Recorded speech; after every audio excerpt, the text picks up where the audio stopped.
அயனார் துணையில அடுத்து நடக்க போதுன்னு வாங்க பார்க்கலாம். நிலா விவாகரத்து கேட்டது சரியா தவறான்னு உங்களுடைய கருத்தை மறக்காம கமெண்ட்ல பதிவிட்டுருங்க.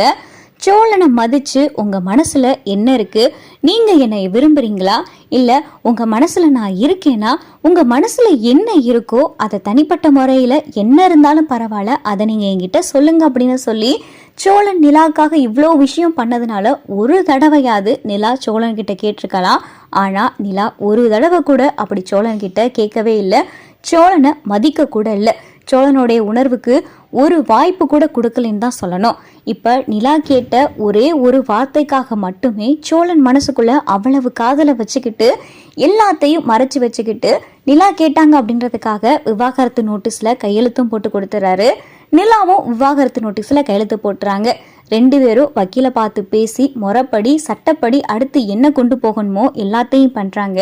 நிலா சோழனுடைய விவாகரத்து கேஸு கோர்ட்டுக்கும் வருது. அப்ப ஜட்ஜ் நிலா கிட்ட கேக்குறாங்க, எதனாலமா நீ விவாகரத்து வேணும்னு கேக்குற?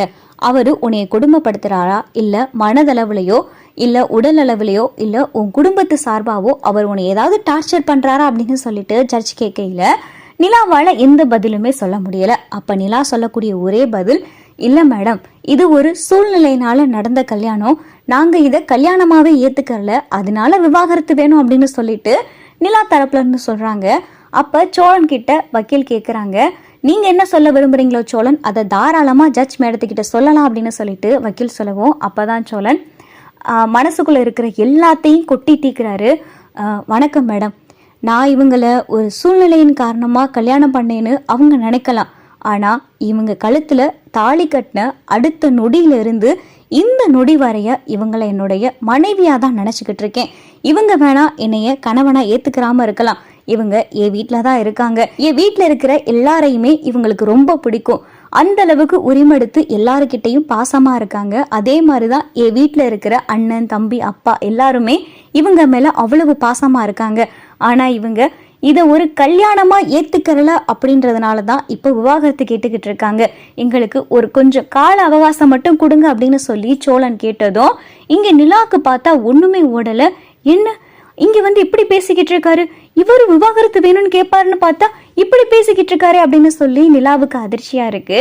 அப்ப சோழன் நிலா கிட்ட சொல்றாரு, என்னைய மன்னிச்சிருங்க, என் மனசுல என்ன இருக்கோ நான் அதைத்தான் சொன்னேன். இவங்க ரொம்ப சாதாரணமா எனக்கு விவாகரத்து வேணும்னு சொல்லி கேட்டுட்டு போயிடலாம். ஆனா என் ஊர்ல இருக்கிற எல்லாருமே இவங்கள எங்க வீட்டு மருமகளா தான் பாத்துக்கிட்டு இருக்காங்க. இப்ப இவங்க விவாகரத்து கேட்டு போனாங்கன்னா ஊருக்காரவங்கல இருந்து அக்கம் பக்கத்துல இருந்து எல்லாருமே என்ன நினைப்பாங்க, நான் ஏதோ கொடுமைப்படுத்திட்டேன், எங்க வீட்டுல இருக்கிறவங்க ஏதோ கொடுமைப்படுத்திட்டாங்க, எங்க வீட்டுல இருக்கிற பிடிக்கல அப்படின்ற காரணத்துக்காகத்தான் இவங்க விவாகரத்து கேட்டு நீ பிரிஞ்சுட்டாங்க அப்படின்னு நினைப்பாங்க. ஆனா எங்களுக்குள்ள நடக்கிறது அவங்களுக்கு தெரியாது. அதனால எங்களுக்கு கொஞ்சம் கால அவகாசம் மட்டும் கொடுங்க மேடம், அதுக்கப்புறம் இவங்க மனசு மாறலைன்னா எங்களுக்கு நீங்க விவாகரத்து தரலாம் அப்படின்னு சொல்லி சோழன் கேட்டதும் அப்ப ஜட்ஜி கேக்குறாங்க, ஏமா அவரு சொல்றதும் சரிதானே, நீ சொல்றத நான் ஏத்துக்கிறேம்மா, ஏதோ ஒரு சூழ்நிலையின் காரணமா இவரை நீ கல்யாணம் பண்ணிக்கிட்ட, அது எனக்கு புரியுது. ஆனா இப்ப அவங்க குடும்பத்து சார்பாவோ இல்ல இவரு சார்பாவோ உன்னைய எந்த விதமான கொடுமையும் படுத்தல, நீ விவாகரத்தை அவங்க வீட்டுல கேட்டு வாங்கி பிரிஞ்சு போற அளவுக்கு எந்த பிரச்சனையும் நடக்கல. அப்படி இருக்கையில நீ ஏமா விவாகரத்து கேட்கணும்? அவரோட உனக்கு பிடிக்குதோ பிடிக்கலையோ கொஞ்சம் கால அவகாசம் தாரேன், நீ அந்த வீட்டுல இருந்து இவரோட வாழு, உனக்கு வாழ பிடிக்கலைனால் அந்த வீட்டிலேயே இருக்கலாம். ஆனா கொஞ்சம் கால அவகாசத்துக்கு பிறகு இவரை உனக்கு பிடிக்கலாம், இவர் மேல உனக்கு காதல் வரலாம், உங்களுடைய கல்யாணத்தை நீ மனப்பூர்வமா ஏத்துக்கலாம், என்ன வேணாலும் நடக்கலாம், காலம்தான் அதுக்கு சரியான முடிவா இருக்கும். அதனால நீங்க ரெண்டு பேரும் சேர்ந்து ஒரு வருஷம் வாழணும் அப்படின்னு சொல்லி தீர்ப்பு கொடுக்குறேன். ஒரு வருஷத்துக்கு பிறகு உங்க ரெண்டு பேத்துக்கும் இதே மனநிலைமை, அதாவது உனக்கு இதே மனநிலைமை, நீ இந்த ஒரு வருஷத்துக்கு அப்புறமும் இந்த கல்யாண வாழ்க்கையில உன்னால ஈடுபட முடியல, இந்த கல்யாணத்தை உன்னால ஏத்துக்கிற முடியல, அவரை உன்னால கணவரா ஏத்துக்கிற முடியல அப்படின்னு நீ நினைச்சேனா கண்டிப்பா ஒரு வருஷத்துக்கு பிறகு உங்களுக்கு விவாகரத்து இந்த கோர்ட்டுல முடிவாகும் அப்படின்னு சொல்லிட்டு இங்க ஜட்ஜும் சொல்லிடுறாங்க. நிலாவால பதிலும் பேச முடியல. இவங்க சொல்றத ஏத்துக்கிற மாதிரி இருக்கு, ஏத்துக்கிற முடியாத மாதிரி இருக்கு. இங்க கோர்ட்ல பார்த்தா சேரன் பாண்டியன் பல்லவன் 3 பேர் உட்காந்து பார்த்துக்கிட்டு இருக்காங்க. சேரன் மனசுக்குள் நினைச்சுக்கிட்டு இருக்காரு, ஒரு வருஷம் நிலா சோழனை கண்டிப்பா புரியறதுக்கு ஒரு நல்ல காலம்தான் அப்படின்னு சொல்லி சேரன் மனசுக்குள் நினைச்சுக்கிட்டு இருக்காரு. பாண்டியனும் பல்லவனும் எப்படியாவது சோழன் அண்ணனை அண்ணி ஏத்துக்கணும் அப்படின்னு சொல்லிட்டு பல்லவனும் நினைச்சுக்கிட்டு இருக்காரு. இங்க பார்த்தா சோழன் மனசு ரொம்ப சந்தோஷப்படுது. அப்பாடா, ஒரு வருஷத்துக்கு சேர்ந்து வாழணும்னு சொல்லிட்டாங்களே, விவாகரத்து இப்போதைக்கு தர முடியாதுன்னு சொல்லிட்டாங்களே, ரொம்ப நல்லதா போச்சு அப்படின்னு சொல்லி சோழன் ரொம்ப சந்தோஷப்பட்டுக்கிட்டு இருக்காரு.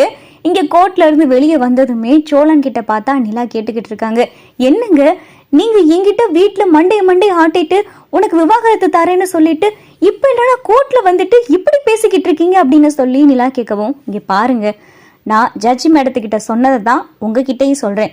உங்களுக்கு வேணா இது கல்யாணமா இருக்கலாம், இல்லாம போகலாம். நீங்க உங்க பக்கம் மட்டுமே தயவு செஞ்சு பேசாதீங்க.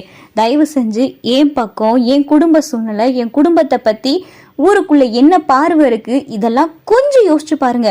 நீங்க வீட்டுல 2 நாள் இல்ல ஹாஸ்டல் போயிட்டீங்க, அதுக்கே என்னென்ன பேச்சு வந்துச்சு தெரியுமா? ஏன் உங்ககிட்டயே கேட்டாங்கல்ல, ஐயனார் வீட்டு மருமக தானே நீ, என்னம்மா அந்த வீட்டை விட்டு போயிட்டு திரும்ப வந்துட்டியா, இல்ல ஏதாவது பொருளை மறந்து வச்சுட்டு போய் அதை எடுக்க வந்தியான்னு கேட்டாங்கல்ல. இப்படி இருக்கிற சூழ்நிலையில நீங்க ஈஸியா விவாகரத்துன்னு சொல்லிட்டீங்க. விவாகரத்து வாங்கிட்டு நீங்களும் இருந்துருவீங்க. இதே வீட்டுல இருக்கிறீங்களோ இல்ல வெளியே போறீங்களோ, ஆனா ஊருக்குள்ள என்ன பேசுவாங்க? நானு எங்க வீட்டுல இருக்கிறவங்க எங்களெல்லாம் பிடிக்கல, நாங்களாம் உங்களை கொடுமைப்படுத்திட்டோம், எங்க வீடு சரியில்லாத வீடு, பொண்ணு தங்காத வீடு, அதனாலதான் நீங்க விவாகரத்து வாங்கிட்டு போயிட்டீங்கன்னு சொல்லி அந்த பேரை இன்னும் அழுத்தமா ஆக்கி மொத்தமா அவங்க சொன்னபடியே நடந்துடும். தயவு செஞ்சு 1 வருஷம் கோர்ட்ல அவகாசம் கொடுத்துருக்காங்க. அந்த 1 வருஷம் நீங்க என்னைய பாருங்க. நீங்க பாருங்க நிலா, இப்ப சொல்றேன், கோர்ட்ல சொன்னதுதான். உங்க கழுத்துல நான் தாலி கட்டினதுல இருந்து உங்களை நான் என் மனைவியா தான் பாத்துக்கிட்டு இருக்கேன். நீங்க என்ன வேணாலும் நினைச்சுக்கோங்க. அன்னைக்கு கூட எங்க அப்பா ஏதோ சொல்லி என்னை மாத்தி விட்டாரு, அதனாலதான் உங்ககிட்ட அந்த ரூமுக்குள்ளேயே வந்தேன். மற்றபடி நீங்க என்ன வேணாலும் நினைச்சுக்கோங்க நிலா, என் மனசுல நீங்க மனைவியா மட்டும்தான் இருக்கீங்க. உங்க மனசுல நான் எப்படி இருக்கேன், என்ன இருக்கேன் எனக்கு அது தெரியாதுங்க. நீங்க இதை கல்யாணமா ஏத்துக்குங்க, ஏத்துக்காம போங்க, என்னை புருஷனா ஏத்துக்குங்க, ஏத்துக்க வேணாம், எதுவுமே எனக்கு வேணாம். நான் உங்க கழுத்துல தாலி கட்டிட்டேன், நீங்க தான் என் மனைவின்னு நினைச்சு நான் வாழ்ந்துகிட்டு இருக்கேன். கோர்ட்ல கொடுத்த 1 வருஷம் அவகாசத்தை எனக்கும் நீங்க கொடுங்க. இந்த 1 வருஷம் நீங்க என்னைய பாருங்க. உங்களுக்கு ஒருவேளை ஒரு இடத்துலயாவது என் மேல காதல் வரல, என் மேல ஒரு நல்ல அபிப்பிராயம் வரல, இவன் கூட சேர்ந்து வாழணும் அப்படின்னு தோணாம இருந்துச்சுன்னா கண்டிப்பா நீங்க என்னங்க, நானே முன்னாடி வந்து உங்களுக்கு விவாகரத்து கொடுத்துறேன். நீங்க போய் யாரை வேணா கல்யாணம் பண்ணிக்கோங்க, என்ன வேணா, நான் எதுவும் கேட்க மாட்டேங்க. எனக்காக இந்த ஒரு வருஷம் மட்டும் டைம் கொடுங்க அப்படின்னு சொல்லி சோழன் ரொம்ப கெஞ்சவும், அப்பதான் சேரணும், நிலா சோழன் சொல்றதும் சரிதானப்பா, சூழ்நிலையின் காரணமா நடந்த கல்யாணத்தை எத்தனையோ பேர் ஏத்துக்கிட்டு அதை மனப்பூர்வமா வாழ்ந்துகிட்டா இருக்காங்க. அதே மாதிரி இதை நீ ஏன்பா சோழனுக்கு ஒரு அவகாசமா கொடுக்க கூடாது? இந்த 1 வருஷம் நீ சோழனுடைய குணத்தை பார்த்து சோழன் கிட்ட இருக்கக்கூடிய ஒரு சில கெட்ட குணங்கள்ல உன்னால ஏதாவது மாத்த முடிஞ்சாலும் கூட நீ மாத்து. இப்படி உங்களுக்குள்ள ஒரு புரிதல் வந்து நீங்க உண்மையிலே ஒரு கணவன் மனைவி ஆனா அதை பார்த்து சந்தோஷப்படுற ஆள் நானாதான்ப்பா இருப்பேன். உன்னைய மாதிரி ஒரு நல்ல பொண்ணு எங்க வீட்டுக்கு மருமகளா கிடைக்கிறன்றது பெரிய விஷயம்ப்பா அப்படின்னு சொல்லி சேரன் பேசிக்கிட்டு இருக்காரு.